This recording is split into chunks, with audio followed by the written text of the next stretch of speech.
जय हिंद दोस्तों, वंदे मातरम। भारतीय संविधान की सर्वोच्चता और धार्मिक सद्भाव को चुनौती देने वाले बयानों का सिलसिला थमने का नाम नहीं ले रहा। जमीयत उलेमा ए हिंद के अध्यक्ष मौलाना महमूद मदनी ने दोस्तों एक बार फिर से विवादास्पद बयान देकर के देश की एकता की नींव को हिला करके रख दिया। शनिवार को दिए गए अपने बयान में मदनी ने जिहाद शब्द को पवित्र बताते हुए इसे जुल्म के खिलाफ में लड़ाई करार दिया, जबकि इस शब्द का दुरुपयोग मुस्लिम समुदाय को बदनाम करने के लिए किया जा रहा है। लेकिन दोस्तों, क्या यह बयान महज एक शब्द की व्याख्या है या फिर संविधान के फैसलों पर अप्रत्यक्ष सवाल उठाने का प्रयास? मदनी का यह कथन न केवल सुप्रीम कोर्ट के ऐतिहासिक निर्णयों जैसे कि राम मंदिर विवाद में फैसले को चुनौती देता प्रतीत होता है, बल्कि धार्मिक उन्माद को भी बढ़ावा देने का माध्यम भी बन जाता है। इस बयान के खिलाफ में सुप्रीम कोर्ट में याचिका दायर करके कोर्ट की अवमानना का मुकदमा दर्ज करने की मांग की गई है, जबकि बीजेपी के दिग्गज नेता संगीत सोम ने मदनी को कटु शब्दों में ललकारा है। बीजेपी के नेता सोम ने चेतावनी दी है कि ऐसे बयानों से सनातनी सड़कों पर उतर सकते हैं और ये देश की शांति के लिए बड़ा खतरा साबित हो सकता है। मदनी का बयान, जो प्रतीत होता है कि सुप्रीम कोर्ट के धार्मिक मामलों पर फैसलों की आलोचना का परोक्ष रूप है, उसने पूरे देश को झकझोर करके रख दिया है। और अब मौलाना मदनी के खिलाफ में सुप्रीम कोर्ट से यह गुहार की जा रही है कि मदनी के खिलाफ में अब अवमानना की कार्रवाई की जाए, यानी कि कॉन्टेम्प्ट ऑफ कोर्ट का जो केस होता है वो मदनी के खिलाफ में चलाया जाए। सुप्रीम कोर्ट ने अयोध्या राम मंदिर मामले में ऐतिहासिक फैसला सुनाते हुए न केवल हिंदू भावनाओं का सम्मान किया, बल्कि मुस्लिम पक्ष को भी मस्जिद निर्माण के लिए वैकल्पिक भूमि आवंटित की। लेकिन मदनी जैसे नेता आज भी ऐसे फैसलों को जुल्म का पर्याय मान करके जिहाद की वकालत कर रहे हैं। उनका कहना है कि जब जब जुल्म होगा तब तब जिहाद होगा। ये शब्दावली न केवल संवेदनशील है, बल्कि देश की न्याय व्यवस्था पर सीधे तौर पर सवाल खड़े करती है। क्या दोस्तों सुप्रीम कोर्ट का फैसला जुल्म है? क्या संविधान की सर्वोच्चता को चुनौती देना अब धार्मिक नेताओं का हक बन चुका है? मदनी का यह बयान सुप्रीम कोर्ट के फैसलों की अवहेलना का स्पष्ट उदाहरण है और यही कारण है कि उनके खिलाफ में कोर्ट में अवमानना का केस दर्ज करने की मांग तेज हो चुकी है। मौलाना के खिलाफ में याचिकाएं जो है दाखिल की जा रही हैं और अब मौलाना बिल में छिप करके बैठ गया है। मौलाना मदनी ने दोस्तों एक कार्यक्रम में कहा था कि मुस्लिम समुदाय को बदनाम करने के लिए जिहाद शब्द का गलत इस्तेमाल किया जा रहा है। इसका असल में मतलब जुल्म के खिलाफ में लड़ाई है। उन्होंने लव जिहाद, लैंड जिहाद, तालीम जिहाद और थूक जिहाद जैसे शब्दों का जिक्र करते हुए ये आरोप मढ़ दिया कि मुसलमानों की आस्था का अपमान है। लेकिन मदनी, आप जो बयान दे रहे हैं, आपकी तरफ से जो स्टेटमेंट निकल करके आया है सुप्रीम कोर्ट को लेकर के और जिहाद को लेकर के, क्या ये कोर्ट की अवमानना नहीं है? क्या ये मुस्लिम समुदाय पर कुठाराघात नहीं है? उन्होंने आगे कहा कि इस्लाम और मुसलमानों के दुश्मनों ने जिहाद शब्द को गाली, झगड़े और हिंसा का दूसरा नाम बना दिया। दुख की बात यह है कि सरकार और मीडिया से जिम्मेदार लोग भी बिना शर्म ऐसे शब्दों का इस्तेमाल कर रहे हैं, ये मदनी का कहना है। यह बयान दोस्तों सतही तौर पर जिहाद की व्याख्या लग सकता है, लेकिन गहराई में यह सुप्रीम कोर्ट के फैसलों पर सवाल खड़े करता है। राम मंदिर जैसे जो तमाम फैसले, उनके बाद से ही कुछ धार्मिक संगठन इसे जुल्म बता रहे हैं और मदनी का यह कथन उसी कड़ी का हिस्सा है। जिहाद को पवित्र बताना एक बात है, लेकिन इसे संदर्भ से हटा करके हिंसा को न्यायोचित ठहराना ये बेहद ही खतरनाक है और इससे कहीं ना कहीं देश की जो संप्रभुता है उस पर एक ये मदनी का कुठाराघात है। देश में लव जिहाद जैसे मामले वास्तविक हैं, जहां पर युवतियों का जबरन धर्मांतरण और विवाह के नाम पर शोषण किया जाता है। सुप्रीम कोर्ट ने कई मामलों में ऐसे कृत्यों को संवैधानिक रूप से अस्वीकार ठहराया है। मदनी का बयान इन फैसलों को कमजोर करने का प्रयास है, जो न केवल अवमानना का विषय है बल्कि सामाजिक सद्भाव को भी तोड़ने वाला है। याचिकाकर्ताओं का तर्क है यही है कि ऐसे बयान कोर्ट की गरिमा को ठेस पहुंचाते हैं और धार्मिक ध्रुवीकरण को बढ़ावा देते हैं। सुप्रीम कोर्ट में दायर याचिका में स्पष्ट मांग की गई है कि मदनी के बयान का कोर्ट की अवमानना माना जाए। याचिका में कहा गया है कि सुप्रीम कोर्ट के फैसलों को जुल्म बताकर के जिहाद की वकालत करना संविधान के अनुच्छेद 14 यानी कि समानता का अधिकार और अनुच्छेद 21 यानी कि जीवन और स्वतंत्रता का अधिकार का सीधे तौर पर उल्लंघन है। यदि कोर्ट इस पर संज्ञान लेता है तो फिर यह धार्मिक नेताओं के लिए एक मिसाल कायम करेगा। मदनी जैसे बयानबाजों को यह समझना होगा कि भारत का संविधान कोई किताबी कानून नहीं बल्कि करोड़ों नागरिकों की आस्था का प्रतीक है।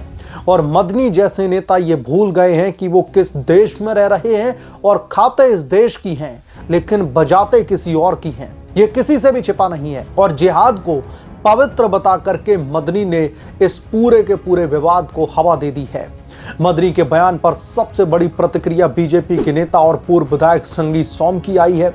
सोम ने मीडिया से बातचीत में मदनी को बीमार कौम के बीमार मानसिकता वाला लोग करार देते हुए कहा कि ऐसा ना हो कि किसी दिन सनातनी सड़क पर उतरें और इन मौलानाओं को दौड़ा दौड़ा करके पीटें। ये बीजेपी के नेता संगीत सोम के शब्द हैं। उन्होंने आगे कहा कि पीटते हुए पाकिस्तान तक लेकर के जाएं और वहीं उनके घर में घुस करके आएं।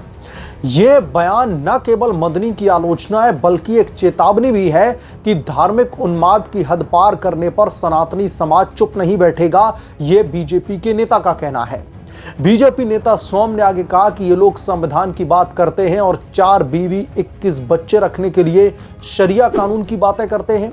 देश में कितना जिहाद चल रहा है, कितना आतंकवाद चल रहा है, उस पर नहीं बोलना चाहते। ऐसे लोग खाएंगे तो भारत की लेकिन गाएंगे पाकिस्तान की। उन्होंने मदरसों पर भी सीधा हमला बोला। मदरसों से आतंकी निकलते हैं, पूरे देश से मदरसे बंद होने चाहिए। ये बीजेपी नेता सोम का सीधे तौर पर बयान है। देवबंद जैसे मदरसों से ही सबसे ज्यादा आतंकी निकलते हैं। मौलाना मदनी उस संस्थान से आते हैं जहां से आतंकी निकलते हैं। यह बीजेपी नेता का बयान है।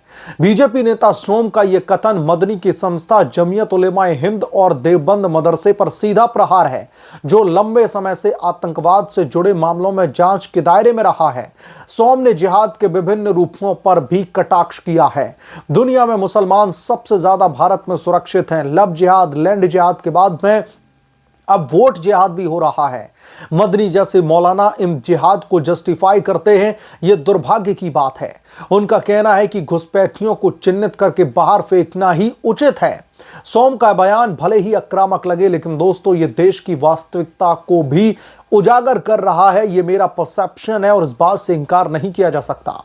जहां संविधान की आड़ में धार्मिक कानून थोपने की कोशिशें जारी हैं, मदनी का बयान सुप्रीम कोर्ट के फैसलों पर सवाल उठाने का प्रयास है, जो न केवल कानूनी अवमानना है बल्कि सामाजिक ताने बाने को भी कमजोर करने वाला भी है।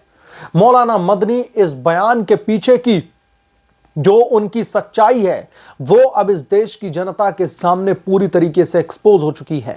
भारत जैसे बहुलवादी देश में जिहाद जैसे शब्दों का राजनीतिकरण करना खतरनाक है।